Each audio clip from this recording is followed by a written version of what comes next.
வணக்கம்.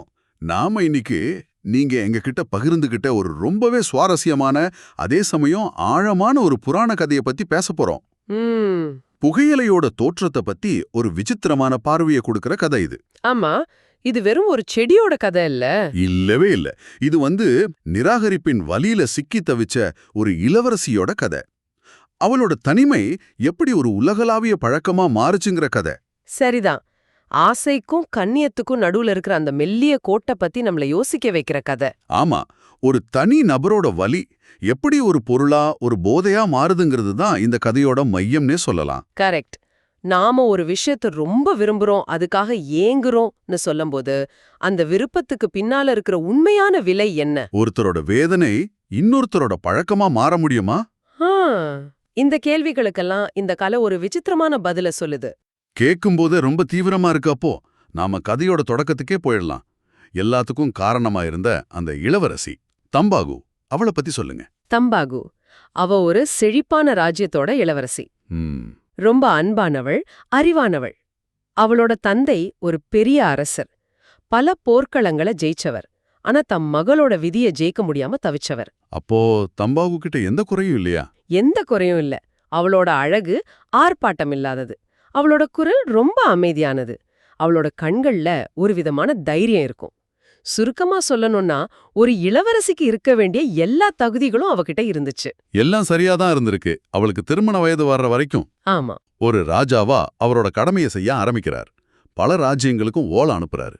ஆனா இங்கதான் யாரும் எதிர்பார்க்காத கொஞ்சம் ஆமானுஷமான ஒரு விஷயம் நடக்க ஆரம்பிக்குது. சரிதான். இங்கதான் கதையோட மர்மமே தொடங்குது. அவள பெண் பார்க்க வர்ற ஒவ்வொரு ராஜகுமாரனும் அவள நிராகரிக்கிறான். ஒருத்தர் ரெண்டு பேர் இல்லையா? இல்ல, வர்ற அத்தனை பேரும். இதுக்கு எந்த ஒரு தர்க்க ரீதியான காரணமும் சொல்லப்படல. சிலர் அவள பார்க்க அரண்மனைக்கு வர்ற வழியிலேயே மர்மமான முறையில நோய்வாய்ப்பட்டு திரும்பி போயிடுறாங்க. வழியிலேயே வா? அப்ப அவளை பாக்குறதுக்கு முன்னாடியே ஏதோ தடுக்குது. ஆமா. இன்னும் சில பேர் அவளோட முகத்தை கனவுல கண்டு பயந்து போய் பயணத்தையே ரத்து செஞ்சிடுறாங்க. அப்படியா? இது எல்லாத்தையும் தாண்டி அரண்மனைக்கு வர்ற சில பேர் அவள நேர்ல பாக்குறாங்க. அவளோட அழகையும் அறிவையும் பாக்குறாங்க. ஆனா அதுக்கப்புறம் ஒரு வார்த்தை கூட பேசாம, எந்த விளக்கமும் கொடுக்காம அமைதியா கிளம்பி போயிடுறாங்க. ஒரு அவமானமான வார்த்தை இல்ல ஒரு கிண்டல்? ஒண்ணுமே இல்ல. வெறும் அமைதி. அந்த அமைதிதான் ஒரு கூர்மையான கத்திய விட அதிகமா காயப்படுத்துது. நினைச்சு பார்க்கவே கொடுமையா இருக்கு. ஒரு ராஜ்யத்தோட இளவரசி மொத்த உலகத்தாலும் காரணம் இல்லாம நிராகரிக்கப்படுறா. ம்.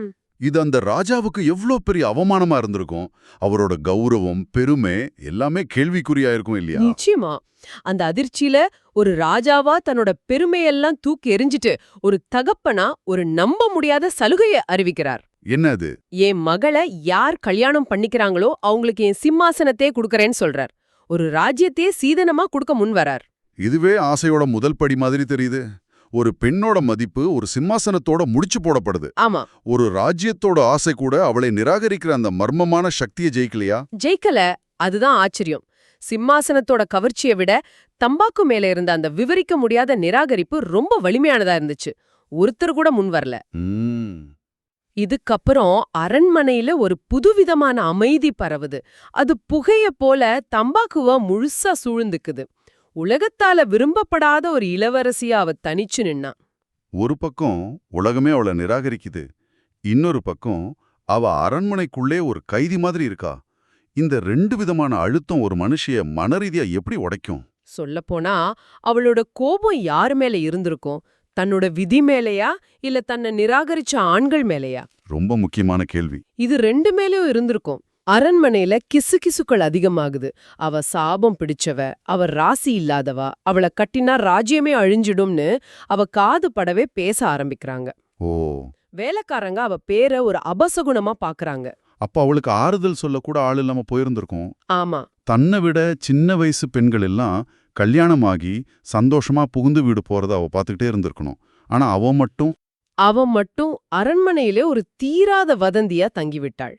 இந்த தனிமை அவளுக்குள்ள என்ன மாதிரியான கேள்விகளை எழுப்பியிருக்குன்னு யோசிச்சு பாருங்க. அந்த தனிமை தான் அவளை முழுசா சிதைக்குது. சரிதான். ஒவ்வொரு நாள் ராத்திரியும் இருட்ட பார்த்து அவ ஒரே ஒரு கேள்வியை மட்டும் திரும்ப திரும்ப கேக்குறா. நான் வெறுமனே பிறந்ததன் மூலமா என்ன குற்றம் செஞ்சேன்? அவளோட பிறப்பே ஒரு குற்றமாங்கிற கேள்வி அவளை ஒவ்வொரு நொடியும் கொல்லுது. ஆமா.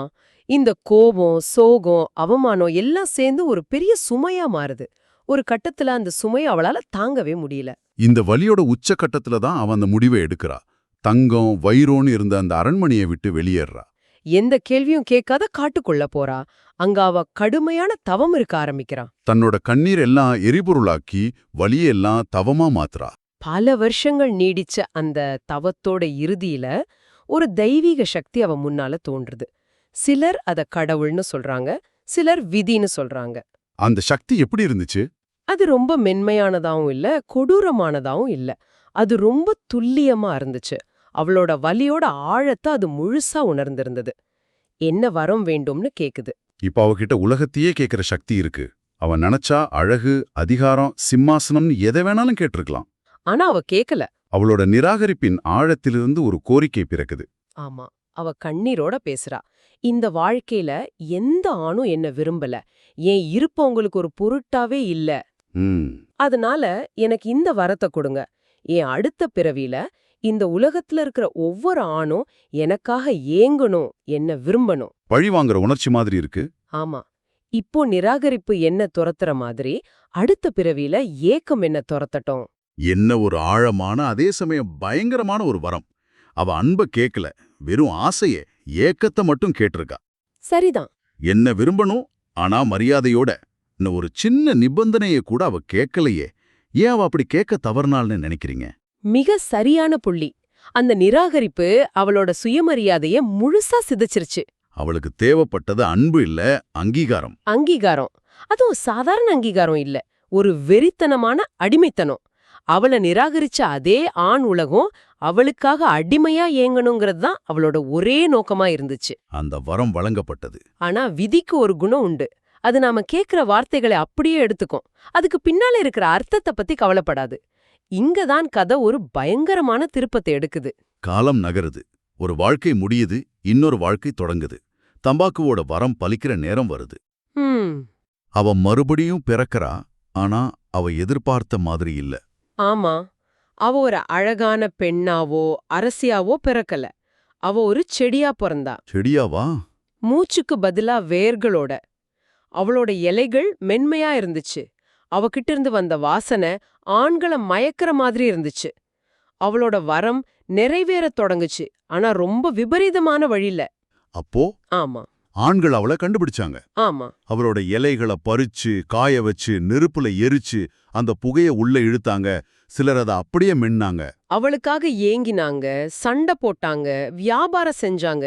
அவளை அடையறதுக்காக தங்களையே அழிச்சுக்கிட்டாங்க. அவளோட ஆசை 100% நிறைவேறிடுச்சு. ஒவ்வொரு ஆணும் அவளை விரும்பினா. இதுல இருக்கிற முரண்பாட்டை பாருங்க. அவளோட விருப்பம் அப்படியே நிறைவேறியது. பேரரசுகள் அவளை பரப்புறதுக்காக கடல்களை கடந்து போனாங்க. மன்னர்கள் அவன் மேல வரி விதிச்சாங்க. ஒவ்வொரு நாளும் கோடிக்கணக்கான உதடுகள் அவளை தொட்டன. அவ கேட்ட மாதிரியே ஏக்கம் அவளை விடாம துரத்துச்சு. அவளோட பழைய பெயர் காலப்போக்குல கொஞ்சம் கொஞ்சமா மாறி அவ கூடவே பயணிச்சது. தம்பாக்கோ, புகையிலையாச்சு. ஒரு நிமிஷம், நிஜமாவா? தம்பாக்கோ, புகையிலை. அந்த பேரே அவளோட கதையை சொல்லிக்கிட்டு இருந்திருக்க இத்தனை காலமா? இது ஆச்சரியமா இருக்கு.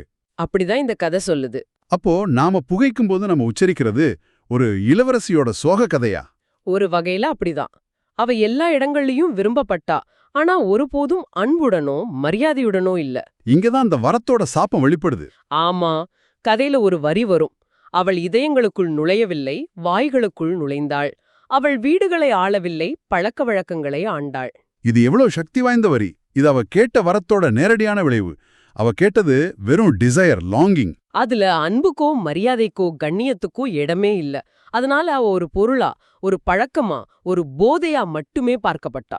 சரிதான். ஒரு காலத்துல தனிமை அவளை எப்படி கொஞ்சம் கொஞ்சமா சாப்பிட்டதோ அதே மாதிரி இப்போ அவ மனித உயிர்களை சாப்பிட ஆரம்பிச்சா. அப்போதான் அவளுக்கு ஒரு விஷயம் புரியுது. கண்ணியமில்லாத ஆசைங்கிறது நிராகரிப்போட இன்னொரு வடிவம்தான். ரெண்டுமே ஒரு மனுஷியோட ஆன்மாவை மதிக்காத செயல்கள் தான். அப்போ இத்தனை காலத்துக்கு அப்புறமும் இந்த கதை ஏன் திரும்ப திரும்ப சொல்லப்படுது? இதிலிருந்து நம்ம எடுத்துக்க வேண்டிய படிப்பினைகள் என்ன? இதுக்கு பல அடுக்குகள் இருக்கு. முதல் காரணம், புகையிலையோட அடிமைப்படுத்துற தன்மைய விளக்கறதுக்கு இது ஒரு புராண கதையா பயன்படுது. ஆ, ஏன் ஒரு சாதாரண செடிக்காக மனிதர்கள் இப்படி ஏங்குறாங்க, தங்களையே அழிச்சிக்கிறாங்கங்கிற கேள்விக்கு இது ஒரு கற்பனையான ஆனா ரொம்ப உணர்வுபூர்வமான பதில கொடுக்குது. ரெண்டாவதா, கட்டுப்பாடே இல்லாத ஆசையோட அழிவுகளமான பக்கத்தை இது காட்டுது. ஆமா, இதுல ஒரு சமூக பார்வையும் இருக்கிற மாதிரி தெரியுதே. குறிப்பா பெண்கள சமூகம் பாக்குற விதத்த பத்தி. நிச்சயமா, சமூகத்தால நிராகரிக்கப்பட்ட பெண்கள் எப்படி ஒரு திரிஞ்ச வடிவத்துல நினைவு கூறப்படுறாங்கங்கிறதுக்கு இது ஒரு மிகச்சிறந்த உதாரணம்.